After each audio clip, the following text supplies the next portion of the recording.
Hello, good morning, students. Today, let's start with the unit number 4 and the chapter number 6, last unit of this subject. આ subject જે તમારો entrepreneurship નામનો subject છે એનું આ last unit છે, આપણે લાસ્ટ ચેપ્ટર છે. જેમ આપણે લોકો યુનિટ 1, 2 અને 3 જોયા, એની અંદર અલગ ચેપ્ટર્સ હતા પણ ખરા અને અમુકમાં એક જ ચેપ્ટર હતું. જેમ કે આપણે યુનિટ 3 કમ્પ્લીટ કર્યું તો યુનિટ 3 કન્સિસ્ટ ઓફ 2 ચેપ્ટર અને ચેપ્ટર નંબર 4 અને 5. યુનિટ 3 આપણે જે પ્રીવિયસ યુનિટ જોયું એમાં 2 ચેપ્ટરનો સમાવેશ થતો હતો, ચેપ્ટર નંબર 4 અને ચેપ્ટર નંબર 5. યુનિટ 4 એમાં એક જ ચેપ્ટર તમારે ભણવાનું છે, ચેપ્ટર નંબર 6. લાસ્ટ યુનિટ છેલ્લું યુનિટ છે, એક જ ચેપ્ટર છે આની અંદર, એટલે આ આપણે કમ્પ્લીટ કરીએ. So will finish up with the syllabus of entrepreneurship. Subject આપણો અહીંયા પછી કમ્પ્લીટ થઈ જશે. ક્લિયર?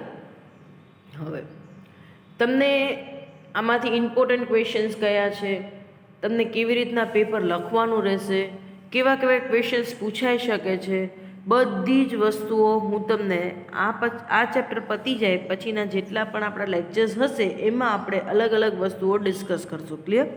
બધા યુનિટની પ્રિપરેશન્સ કેવી રીતના કરવી, કયા કયા એમાંથી ક્વેશ્ચન્સ છે જે ઇમ્પોર્ટન્ટ ક્વેશ્ચન્સ કહી શકાય, કયા યુનિટના કયા ચેપ્ટરને સારું વેઇટેજ આપવું, કેવી રીતના તમારે કયા ચેપ્ટર્સથી વાંચવાની શરૂઆત કરવી, કેવી રીતના વાંચવું અને કેવી રીતના પેપર લખવું, એની બધી જ વાત આપણે આ ચેપ્ટર કમ્પ્લીટ થઈ જાય પછી કરશું. એટલે આ ચેપ્ટર કમ્પ્લીટ થઈ જાય પછી પણ મારા લેક્ચર્સ બધા 2-3 આના પછીના પણ અપલોડ થશે. આખું યુનિટ હજી કમ્પ્લીટ થતાં it may take 5 sessions, 4 to 5 sessions. Clear?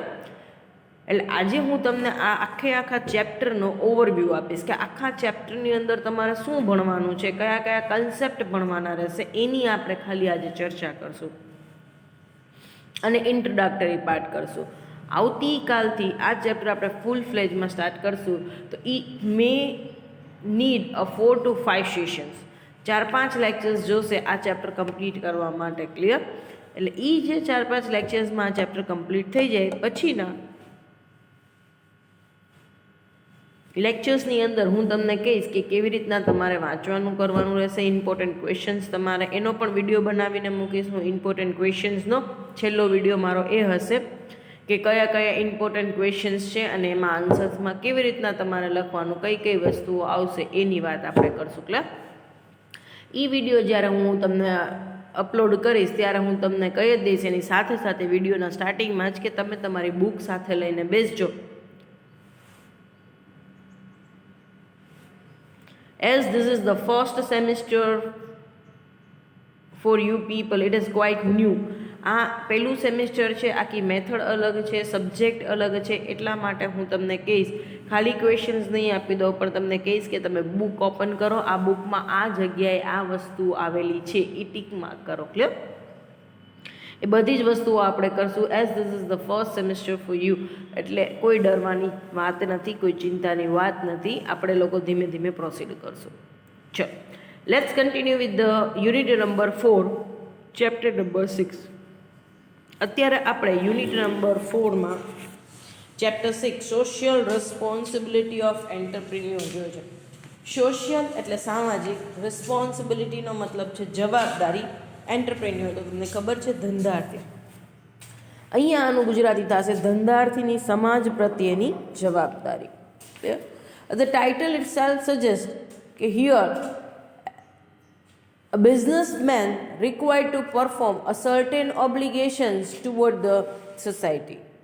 That means along with the business obligations he need to perform certain social obligation.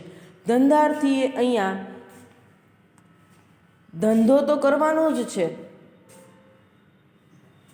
ધંધાકીય જવાબદારીઓ તો નિભાવવાની જ છે, પણ ધંધાકીય જવાબદારીની સાથે સાથે એને કઈ જવાબદારી નિભાવવાની છે? સામાજિક જવાબદારી નિભાવવાની છે. હવે અહીંયા શું કહે છે? Y the person is social responsible.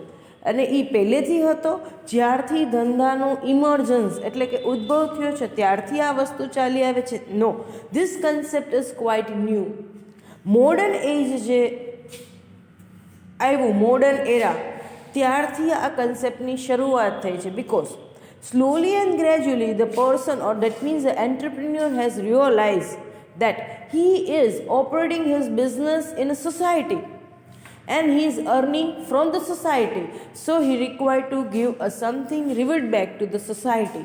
અહીંયા શું કહેવામાં આવે છે? શું આ ધંધાર્થીની સમાજ પ્રત્યેની જવાબદારી એ ધંધાનું ઉગમ સ્થાન થયું, ધંધાનો કન્સેપ્ટ, ધંધો અસ્તિત્વમાં આવ્યો ત્યારથી છે આ વસ્તુ? તો કે ના, મોડર્ન એજ છે ત્યારથી.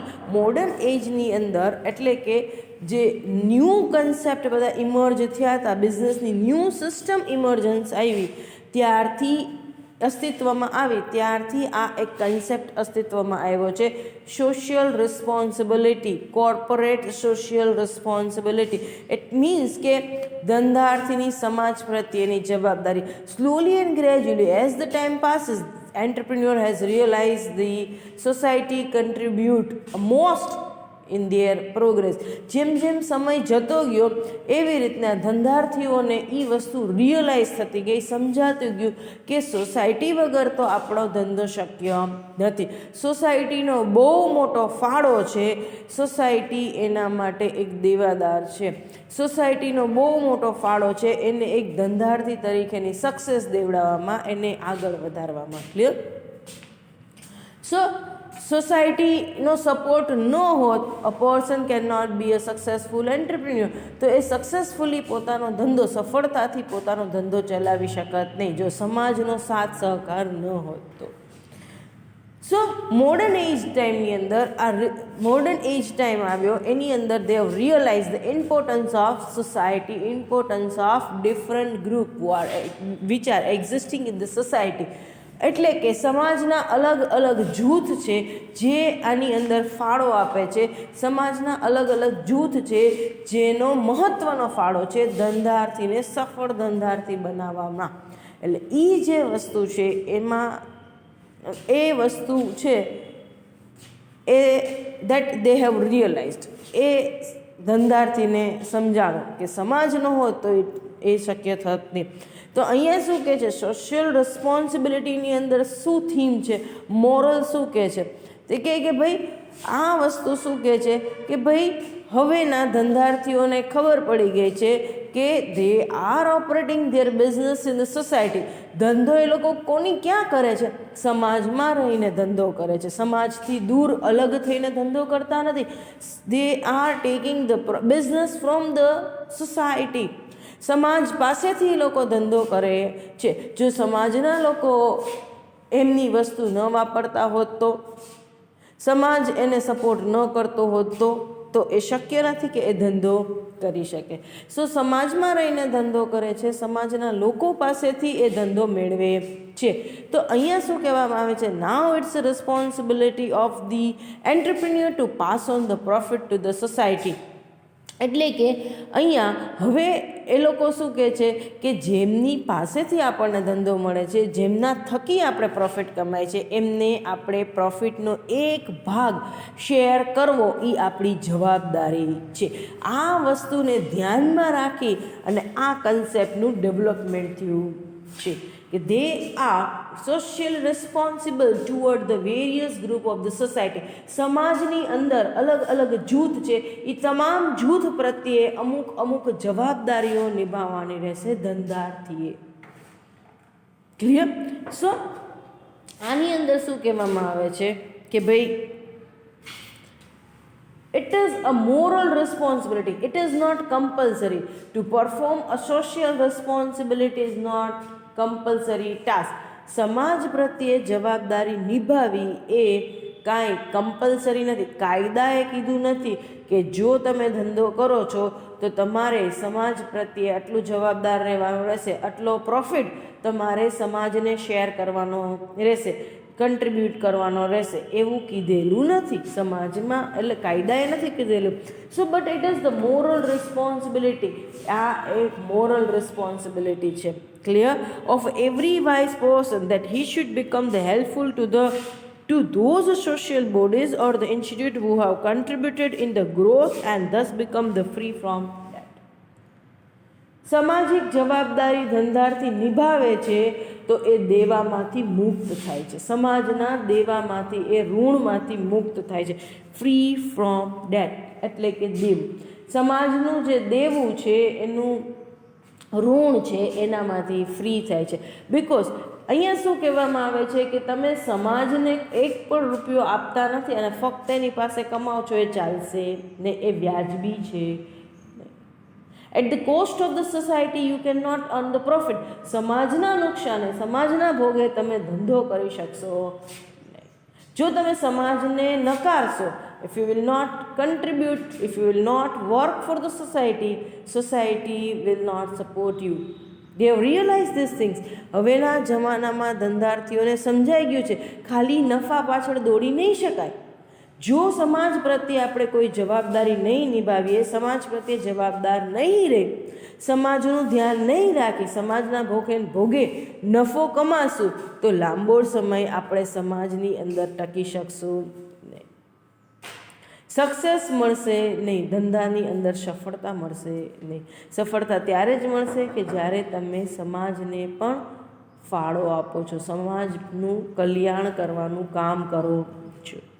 અત્યાર સુધી મોડર્ન એજ નહોતું ત્યાં સુધી, અત્યાર સુધી એક વસ્તુ કેવી હતી કે ભાઈ ઓન પેપર હતો, ગોલ હતો, આ સામાજિક સોશિયલ વેલફેર, સામાજિક સેવાનો એક હેતુ હતો, પણ એ ખાલી ને ખાલી ઓન પેપર હતો.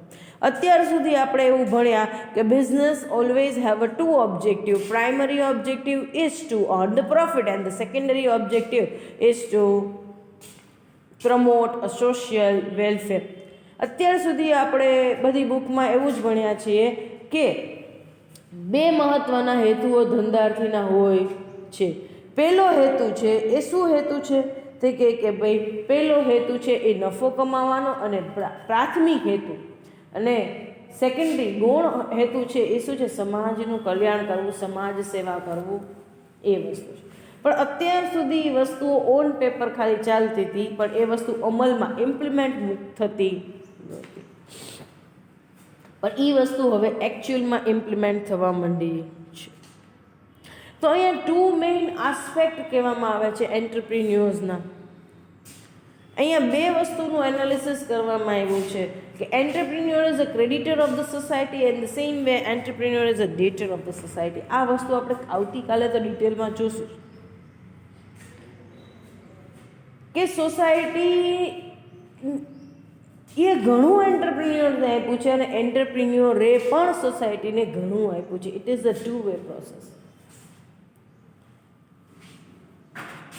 એવું જરૂરી નથી કે ધંધાર્થીઓ છે એને જ સોસાયટીને કાંઈ આપ્યું છે, સમાજે એમને કાંઈ મદદ કરી નથી, સમાજે એમને કાંઈ આપેલું નથી, એવું નથી. સમાજ પ્રત્યે શું કામ જવાબદાર છે એની વસ્તુઓ અહીંયા કીધેલી છે. Why they have to be socially responsible toward the society. સમાજ પ્રત્યે શું કામ એને સામાજિક ફરજો નિભાવવી જોઈએ એની પણ અહીંયા વાત કરેલી છે કે ભાઈ સોસાયટી તરફથી એન્ટરપ્રિન્યોર્સને શું મળેલું છે એની અહીંયા વાત કરી છે. સો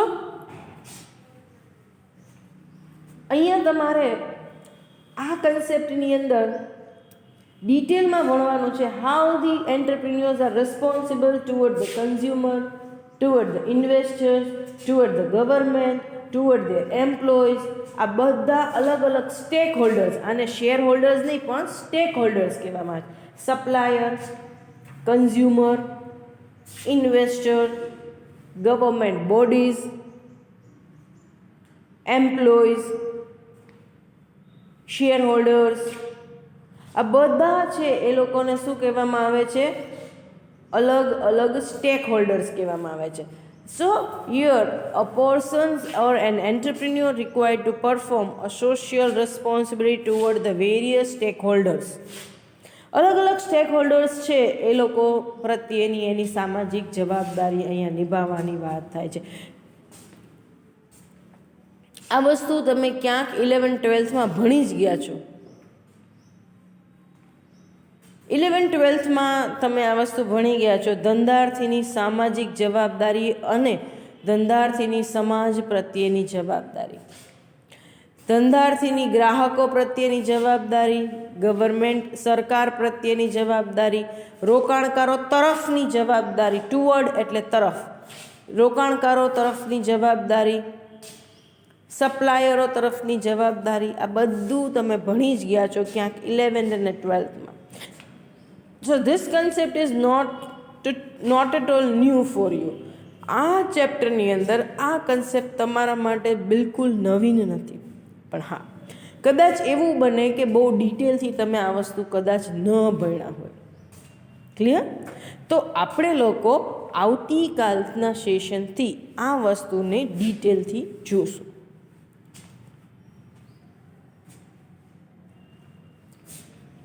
હવે આ ચેપ્ટરની અંદર મેઇન એક જ ક્વેશ્ચન્સ તમારે ભણવાનો છે, that is the social responsibility of an entrepreneur toward the different group of society. આ એક મેઇન ક્વેશ્ચન છે, એ જ તમારે આની અંદર ભણવાનો રહેશે. એટલે આ યુનિટ છે એને બહુ જ કેરફુલી તમે સ્ટડી કરજો અને સમજજો, as the unit is quite easiest one.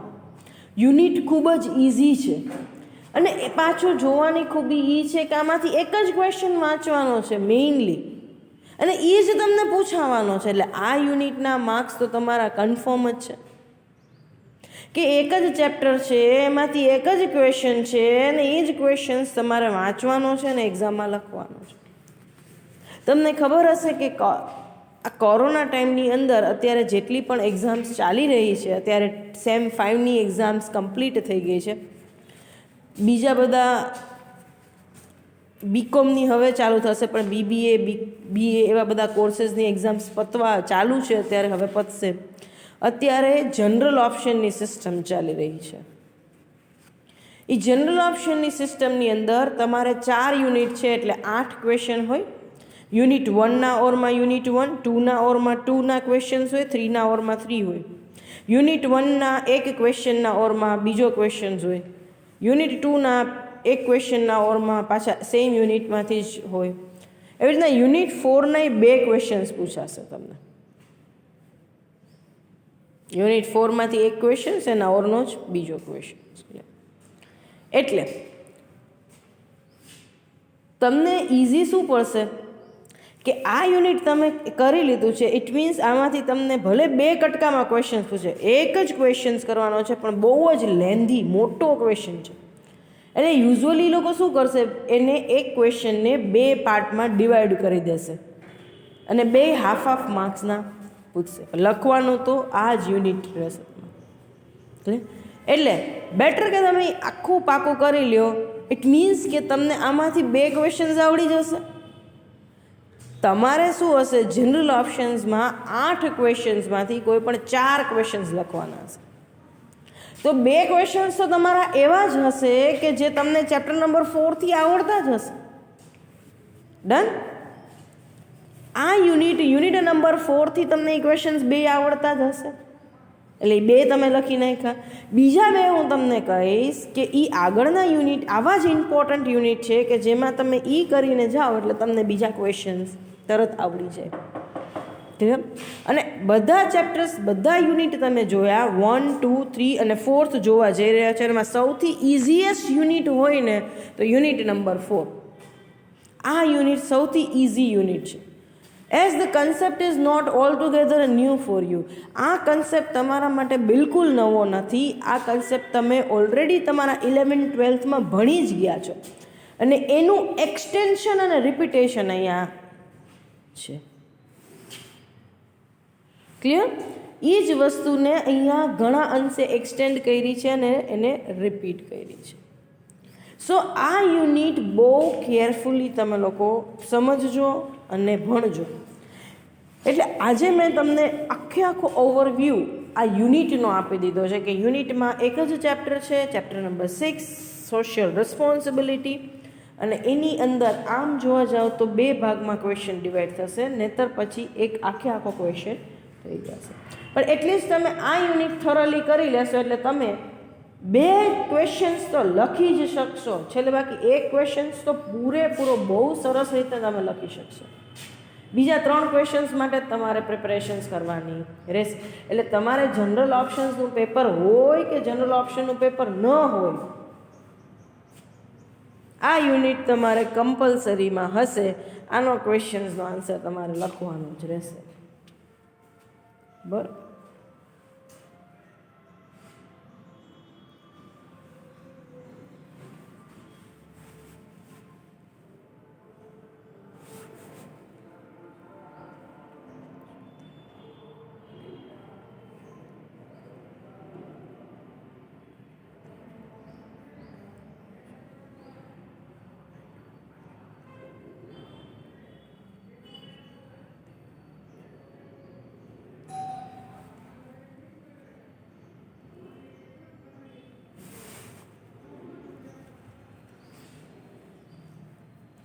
So, hereby we are completing or concluding this lecture over here.